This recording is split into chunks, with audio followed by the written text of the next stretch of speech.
workshop.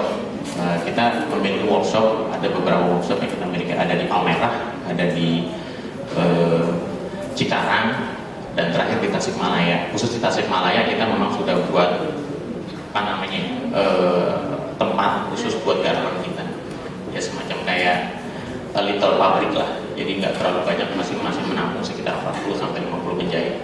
Ini kita fokus, alhamdulillah, mudah-mudahan bulan 4, bulan 5 ini, bulan 4 udah mulai. Karena kita lagi mau fokus untuk mengejar Lebaran besok. Oke, next. Ini beberapa workshop, itu saya dokumentasi dengan para penjahit dan juga pepayat. Oke, next. Ini tipe jenis produk kita. Jadi kalau Bapak Ibu berminat, nanti bisa ada contohnya di belakang. Ada kita buat blus, khusus blus. Kita biasanya menggunakan bahan chiffon dan juga bahan semi katun untuk itu biasanya. Tapi kalau bahan yang kita pilih memang bahan-bahan yang ringan, jadi nggak panas dan juga gampang untuk dicuci. Terus juga memang simple. Kita juga nggak mau buat yang ribet-ribet gimana. Oke, beberapa produk kita ada blus. Terus next mas, gamis. Kita juga spesialis juga di gamis. Alhamdulillah, ini cukup diterima pasar Bapak Ibu. Biasanya kalangannya untuk ibu-ibu ya. Ada kerudung. Oke. Ya, ini kerudungnya juga untuk padu padan dengan gamis maupun blus. Terus juga Christmas aksesoris. Nah ini juga biasanya untuk menambah yang kayak tarik gitu loh bagi kalau misalnya untuk ini. Sebenarnya aksesoris kita tidak terlalu kita fokuskan banget. Jadi itu adalah tambahan buat kita ini juga. Oke, next.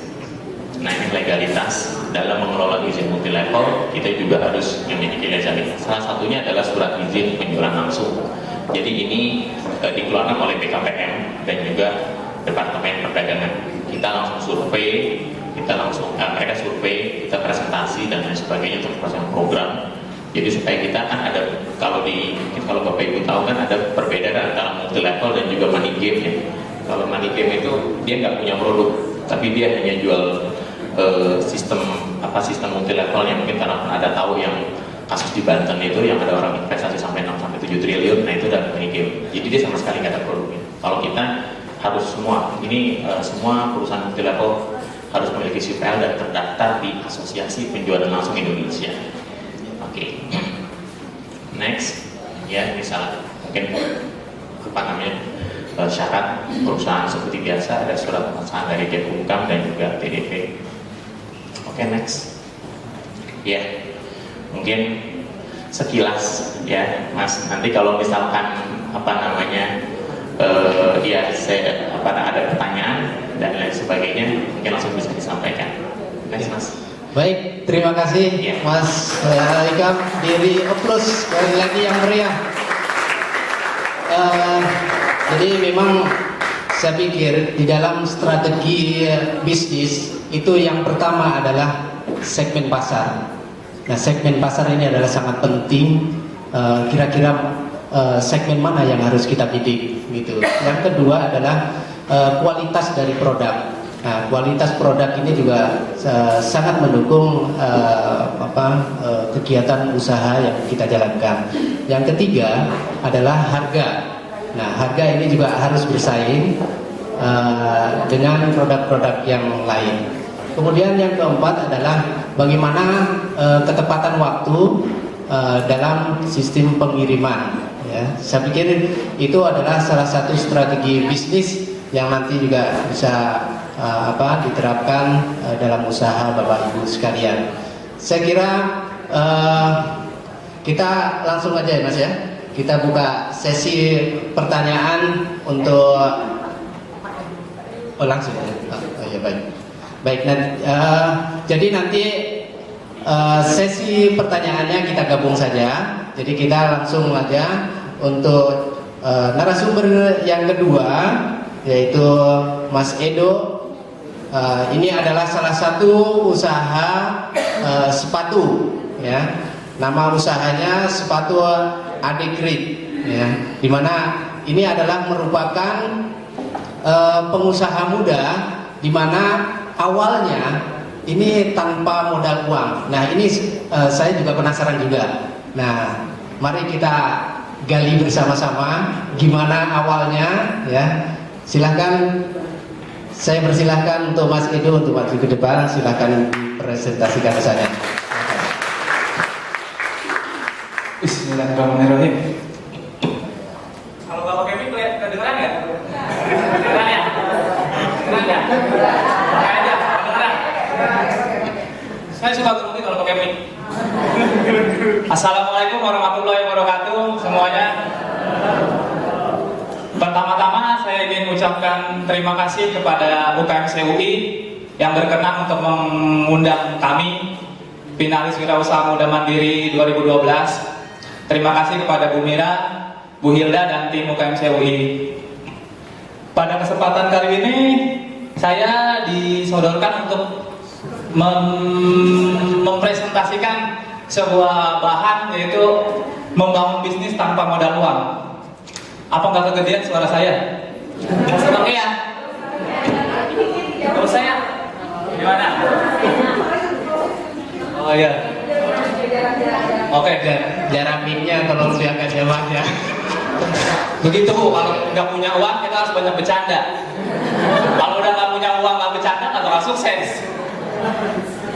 Gitu. Pertama-tama sebelum saya masuk ke tema dari presentasi saya pengen tanya. Soalnya saya belum pernah ikut seminar. Saya mahasiswa yang nggak pernah ikut datang seminar gini. Jadi saya mau tanya terlebih dahulu, kira-kira kawan-kawan, kakak-kakak, adik-adik kalau ada yang masih lebih muda dari saya, dan ibu-ibu, bapak-bapak sekalian, kira-kira tujuannya untuk mengikuti bedah UKM ini apa sih? Salah satu, saya pengen dengar. Tadi saya tertarik dengan satu orang, Mas. Saya mau tahu, Mas, tujuannya untuk ikut bedah UKM ini apa sih? Saya tertarik dengan Mas. Semangat, Mas. Tujuannya ya untuk nambah ilmu aja. Udah. Ada lagi yang lain? Ini dari anak muda, dari ibu-ibu. Ibu, saya ngeliatin ibu ngantuk. Ada mic 2. Biar nggak ngantuk. Aja Pak, ada bisnis tanpa modal uang. Oh. Ada lagi? Ayo, siapa yang mau? Saya mau tahu kenapa hadir di sini. Lebih baik kan tidur siang atau ngapain? Ngapain capek-capek duduk di sini? Kira-kira apa? Coba, Mbak. Kira-kira apa?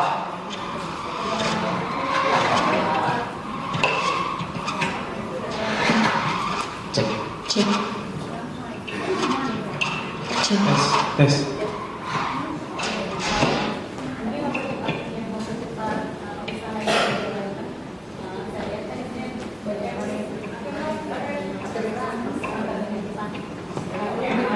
Pakai mic-nya Mbak, katanya Mbak. Cek, ya. Iya, saya lihat kan di depan banyak orang sukses ya, masih muda juga gitu. Alhamdulillah. Selama ini juga kan saya sudah menjalankan bisnis sudah beberapa tahun. Saya ingin bagaimana sih berkembang dengan cepat seperti apa gitu. Pada intinya ingin mengambil ilmu dari masing-masing di depan. Terima kasih atas jawabannya dari semua teman-teman. Saya makanya teman-teman aja ya, anggap aja seumuran semuanya. Teman-teman. Jadi intinya ada yang cari ilmu, ada yang pengen tahu gimana caranya bisnis tanpa modal, ada juga yang pengen udah usaha tapi pengen mempercepat usahanya biar sukses seperti Al Hakim yang di belakang tadi. Oke. Jadi kita mulai aja ya. Gimana sih membangun bisnis tanpa modal uang? Oke, membangun bisnis tanpa modal uang. Next. Yang pertama, sebenarnya orang terlalu fokus pada uang. Kesalahan utama itu adalah terlalu fokus pada uang. Sebenarnya banyak hal yang kita punya yang harusnya kita ketahui selain uang. Yang pertama saya lakukan saat saya tidak punya uang, saya melakukan namanya personal check. Ini nggak ada di teori mana, ini otodidak saya buat sendiri. Jadi kalau mau tulis-tulis, kalau mengikuti apa yang saya lakukan, ikutin. Ntar aja Mas naiknya satu-satu. perhatikan apa yang Anda miliki sekarang. Usaha Adekrit saya bangun tahun 2009. Saat itu saya mahasiswa dari Trisakti angkatan 2007. Bingung gimana caranya dapat uang lebih untuk hal-hal yang menyenangkan. Nah, timbullah ide saya untuk memulai suatu usaha. Tapi lagi-lagi terbentur usaha apa yang bisa kita mulai tapi tanpa uang. Kira-kira ada yang tahu gimana kita usaha tanpa uang? Ada nggak yang jangan-jangan di sini udah ada yang lebih expert yang punya usaha tanpa modal uang sama sekali? Ada? Belum ada. Berarti insya Allah saya bermanfaat di sini. Ya. Jadi kita harus perhatikan apa yang kita miliki. Apa yang kita miliki pada saat ini saat kita ingin memulai startup usaha, bukan uang. Karena mahasiswa itu satu, kebanyakan dibiayai orang tua. Jadi untuk uang itu pasti tidak punya. Dan kita lihat apa yang orang tua telah berikan ke kita, tapi belum kita maksimalkan penggunaannya. Oke, saya aplikasikan, analogikan dengan apa yang saya lakukan waktu tahun 2009. Saya memperhatikan apa yang saya miliki. Next mas. Pada saat itu saya hanya punya sebuah motor. Gimana caranya ngasilin uang dari motor Matic, pink lagi, ya kan? Motor Matic pink. Gimana caranya menghasilkan uang dari motor? Ya kan? Wah kayaknya belum bisa. Paling bisa kurir. Saya nggak mau mahasiswa jadi kurir. Saya cari lagi, apalagi yang saya punya. Next mas. Saya lihat apa kemampuan saya. Dan alhamdulillah, ya inilah saya orang yang suka untuk berbagi, suka untuk berbicara dengan orang lain, suka untuk mengaplikasikan strategi-strategi saya di dalam dunia nyata. Dan setelah itu saya tahu bahwa kemampuan yang saya miliki adalah marketing dan strategi. Saya suka membuat strategi-strategi untuk mendapatkan sesuatu hal. Dan saya sangat suka dengan bidang pemasaran. Itu yang saya keep, bahwa saya punya motor, saya punya kemampuan menjual. Apa? Masih kosong, belum tahu menjual apa. Saya lihat lagi. Next mas, perhatikan sekeliling Anda. Apa yang Anda punya? Orang tua, teman yang hebat, yang bisa mendukung Anda, pacar Anda, atau siapapun. Itu bisa Anda gunakan. Tapi bukan untuk hal yang negatif. Anda bisa membangun bisnis Anda bersama, atau paling tidak meminta ilmu mereka untuk membantu Anda memulai bisnis. Next mas. Dan apa yang saya punya? Saya punya pacar. Kok ketawa? Gak punya pacar? Mas punya pacar nggak? Berarti lewat yang ini loh mas. Lewat. Saya punya pacar. Langsung saya lihat lagi, pacar saya bisa apa? Next mas. Pacar saya punya laptop. Saya waktu 2009 belum punya laptop. Nah, pacar saya punya laptop. Punya pacar yang punya laptop. Dan next mas, dan dia lebih bisa komputer daripada saya. Kalau saya bikin presentasi yang begini udah, kalau dia saya nggak tahu bagaimana. Jadi kita lihat sekeliling kita. Ternyata setelah melakukan personal check ini, kita bisa tahu banyak hal yang ternyata yang kita punya. Saya punya motor, saya punya kemampuan menjual, saya punya pacar, cantik, mau lihat tak? Ini itu doang. Saya punya pacar, ternyata pacar saya punya laptop, dan dia juga punya kemampuan untuk menjalankan laptop itu sehingga bermanfaat. Next. Nah sekarang saya mapping seperti tadi, apa yang Anda punya, apa yang saya punya, saya mapping. Next semuanya mas. Saya punya motor, marketing, cewek, laptop, jago komputer, dan bisa dimanfaatkan. Kira-kira dari sini udah ada bayangan belum? Kira-kira kita mau usaha apa nih? Nggak pakai uang. Ini yang saya punya pada tahun 2009 saat membangun usaha. Kira-kira mas-mas ada nggak yang punya ide dengan hal-hal ini kita bisa membangun suatu usaha tanpa modal uang? Ayo saya mau nanya lagi. Mas mau saya tanya lagi nggak? Gantian ya? Gantian? Oh iya yang belum. Yang belum. Ibu yang baju pink, yang kerudung pink bu. Kira-kira bu, kalau melihat ini bu, bayaran Ibu usaha apa, Bu? Yang bisa dilakukan? Ibu punya motor, punya kemampuan menjual, punya taruhlah saudara, punya komputer, bisa main komputer. Apa, Bu, usahanya, Bu? Tapi duitnya tetap nggak ada. Hah? Gimana tuh, Bu? Gampang sebenarnya, Bu. Suruh pacarnya iklanin motor di toko bagus, jual, dapat duit. Oke? Belum ada bayangan, Bu. Usaha apa nih yang kira-kira begini? Belum ada. Oke, kita next, Mas. Setelah saya tahu apa yang saya punya, masih jauh nih, jadi sabar. Setelah saya tahu apa yang saya punya, selain uang, saya punya motor, saya punya bla bla bla bla. Saya lihat keadaan pasar dan tren sekarang. Di tahun 2009 itu kita lihat kira-kira pasar itu apa yang diinginkan dan sedang seperti apa pasar itu. Next, Mas. Nah, ternyata setelah saya cari tahu dari teman, cari tahu dari mana-mana, ternyata pada saat itu memang sedang senangnya sampai sekarang juga orang semua wanita, laki-laki sering surfing lewat internet, baik belanja, sekedar cari info, gaming dan lain-lain itu menggunakan internet. Ah, pas pacar saya punya laptop, bukan saya yang punya, pacar saya punya laptop. Next, Mas. Bahkan ada satu situs, satu web, dia menjual pulau. Itu suatu web private island online. Dia menjual pulau. Itu berarti menandakan apapun bisa dijual di sini. Bukan lihat harganya mahal, berarti apapun bisa dijual di online ini. Dengan harga berapapun dan apapun bisa ada yang beli dan berminat di online ini. Seperti itu. Dan dengan adanya, dan saya tahu trennya apa dan apa yang saya punya, nah saya semakin terbuka apa yang saya akan lakukan untuk membangun bisnis. Next, Mas. Buy now. Next. Nah, sekarang udah tahu kan? Kira-kira setelah saya tahu apa yang saya punya, tren pasarnya apa, saya udah tahu tuh kira-kira ngarah kemana. Jualan via internet, online. Yang sekarang 2013, aduh, banyak sekali. Nah, itu sudah masuk ke situ, jualan via internet. Tapi kan masih apa yang dijual dan bagaimana ngejual sehingga saya yang nggak punya uang ini bisa menghasilkan uang. Masuk kita ke apa yang akan saya jual. Next, Mas. Oh ya, perlu diperhatikan untuk di apa yang akan dijual ini, kalau ibu-ibu sedang ingin melakukan startup, tolong tidak terlalu fokus dengan apa yang dijual. Karena di dunia ini apapun bisa dijual dan apapun laku. Tergantung bagaimana kita menjual.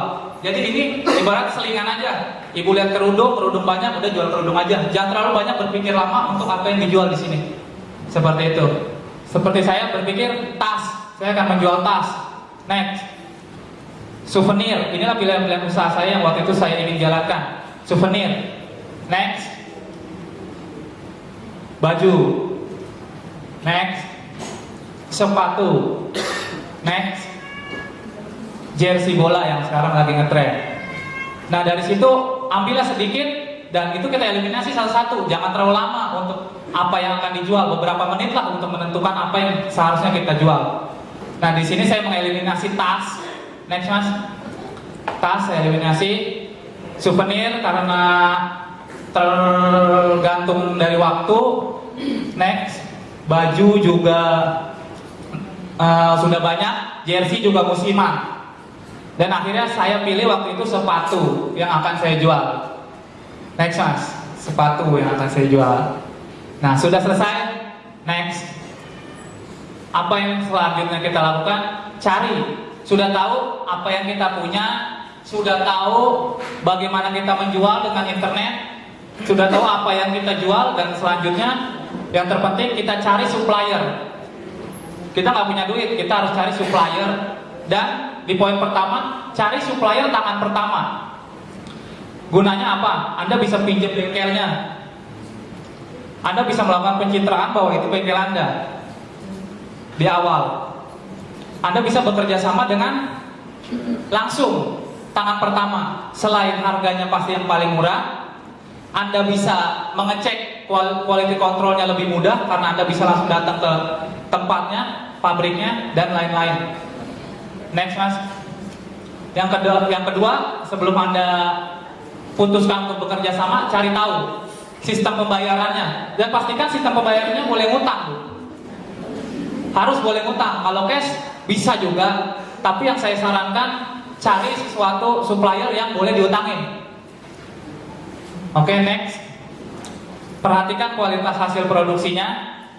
Ini jika Anda mau pembeli Anda repeat order, Anda harus kualitas bagus. Tapi kalau Anda hanya mau mengambil omset, tidak usah terlalu dipikirkan. Next. Satu lagi yang penting, pelajari dan tanya proses kerja dan material-material yang digunakan. Fungsinya apa?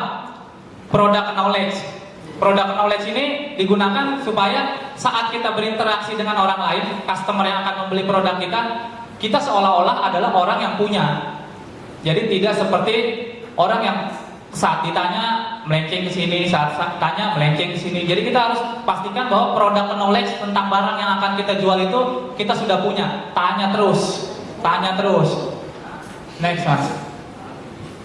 Nah, udah tahu barang yang akan dijual. Sekarang gimana cara jualnya? Kalau cuma ngejual kan belinya keluar duit. Sekarang kan di sini pengen tahu kan gimana caranya kita jual barang tapi nggak pakai duit. Nah, ini yang saya lakukan. Saya membuat sistem kerja usaha, di mana saya buat satu sistem secara sendiri gitu, nggak ada teori dari manapun.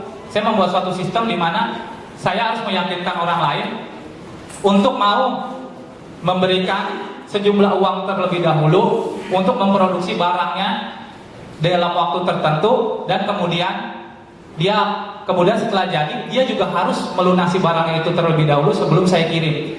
Nah, itu yang saya buat pada awal perintisan usaha saya, sehingga saya tidak pernah menggunakan uang sepeser pun. Next, Mas. Nah, inilah sistem kerja yang saya buat pada awal pendirian usaha saya.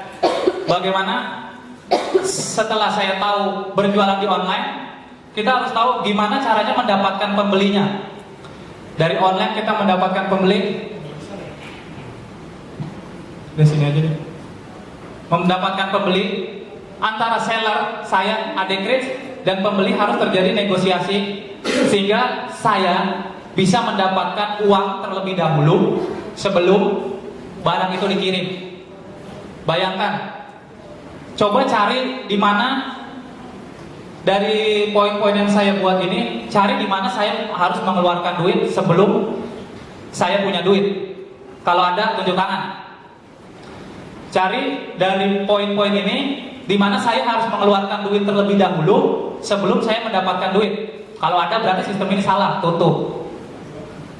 Ayo, Mas. Ada nggak, Mas? Ada? Nggak ada. Benar, yakin? Yakin, Mas ini yakin sekali. Oh, ada nih, Mbak ini ada nih. Ayo, Mbak. Kenapa, Mbak? Ongkos ketemu konsumen ke supplier supaya Ayo lu, ketawa dia. Tuh ketawa dia. Ya kan? Gini caranya. Pertanyaan dia langsung jawab ya? Gak apa-apa, langsung jawab. Kan keep dulu. Jadi begini, Mbak. Awal saya membuat sistem ini, saya membuat satu sistem di mana itu ada persyaratan-persyaratan khusus di mana customer harus membayarkan dulu terlebih dahulu uangnya sebelum saya menyalakan motor saya dan mengisi bensin. Bener, banyak ketawa.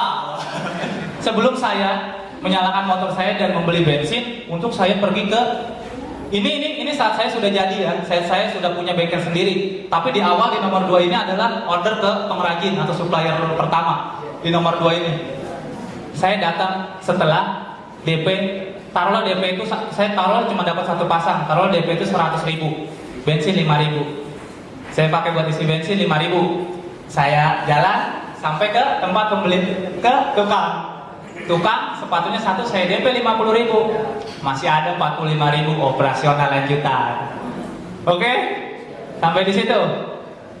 Setelah kita order, bagaimana nunggu nunggu untuk orang pelunasan dan kita mendapatkan keuntungan yang lebih.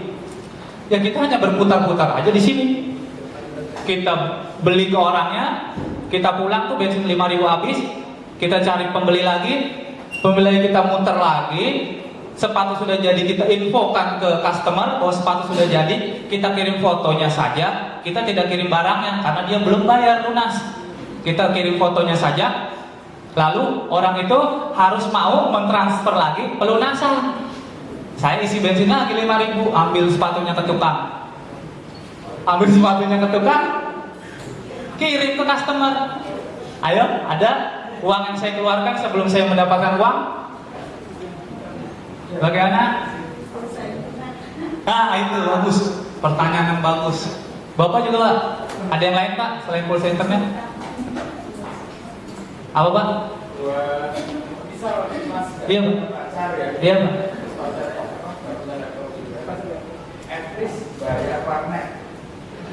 Ya, saya kalau misalkan saya tidak punya pacar dan saya tidak punya laptop, ide usahanya pasti lain. Karena Bapak lihat di awal tadi, apa yang saya lakukan di awal, personal check. Tapi nggak apa-apa, saya harus jawab. Gimana Pak? Nggak, bagaimana jika saya tidak punya pacar, saya tidak punya, mungkin ada yang nggak punya pacar, mungkin nggak punya pacar, nggak punya laptop. Apa yang harus dia lakukan supaya bisa seperti ini, Pak? Karena saya pernah melakukannya juga. Karena kan yang kerja bukan satu laptop, saya berdua dengan pacar saya. Sedangkan saya juga harus kerja. Bagaimana saya harus melakukan? Saya berani 5 jam di warnet tanpa uang dan pastikan 5 jam itu mendapatkan customer. Saat customer sudah DP, saya tinggal turun ke bawah ambil uang untuk bayar warnet tersebut. Itu yang saya lakukan jikalau hal yang Bapak tanyakan terjadi. Ada lagi, Pak? Gimana, Mbak? Masih ada tadi? Pulsa internet? Nggak apa, pulsa internet? Biar tahu gimana sih caranya. Oke, next saja, banyak tahu mulu. Nah, seperti itu. Kira-kira di sini sebenarnya kuncinya sistem ini yang mengajarkan saya gimana muterin duit orang supaya kita dapat duit lagi dari dia. Sebenarnya intinya kita kayak calo, cuman kita calo yang maintenance, lebih profesional dan kita bisa maintenance. Biaya operasional kita sekian, pengeluaran kita harus sekian. Kalau calo kan set keluar, barang udah nggak tahu kemana, hilang. Kalau kita calo yang profesional, seperti itu di awal. Nah, di sini ada yang mau ditanyakan? Karena di sini kuncinya Anda bisa melakukan bisnis tanpa mengeluarkan uang sepeser pun. Ayo saya langsung aja ya, Mas Gupron. Kalau misalkan pas ternyata kan dia masih baik, terus ternyata udah dibikin sepatunya udah jadi, ternyata si konsumennya nggak mau bayar, sebagainya gimana? Kenapa? Konsumennya nggak mau bayar. Nah itu, kita kan calo yang profesional.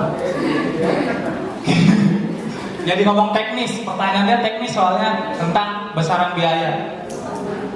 Saya DP Rp50.000 dengan orang DP ke saya itu 100 sekian ribu, dan saya pastikan bahwa 100 sekian ribu itu adalah biaya modal yang dibayarkan ke supplier. Jadi jikalau ada kesalahan customer tidak membayar, saya pun tidak rugi. Hitunglah BEP, break even